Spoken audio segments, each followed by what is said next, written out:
Welcome to Sweet Life Beat Life. We hope this video helps. You start by confirming you have the necessary permissions. Without view server state or sysadmin, you cannot see session-level runtime. Next, open SSMS and connect to the target instance. Once connected, prefer Query Store if available because it persistently captures runtime metrics. Otherwise, proceed with dynamic management views. Run the minimal checks now, confirm Query Store status and collection retention, or prepare to query SIS. DM exec requests and SIS. DM exec query stats. This gets you immediate visibility into active and historical work. Once the groundwork is set, run targeted queries to surface long-running work. Use SIS. DM exec query stats to rank by total elapsed time or max elapsed time. Join to SIS.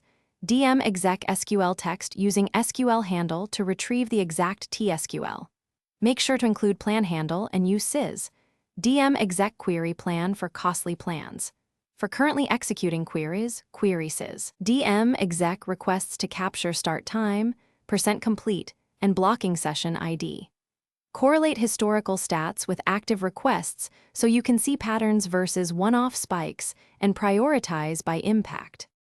To finish, take action based on what you found.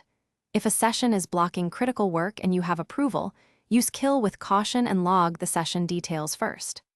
Once done, consult Query Store history to validate the change, reduce duration, and check execution plan differences to guide indexing or query fixes.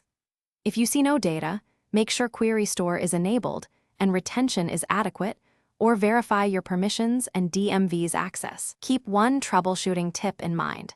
Missing metrics usually mean permissions or Query Store configuration issues. Thanks for watching.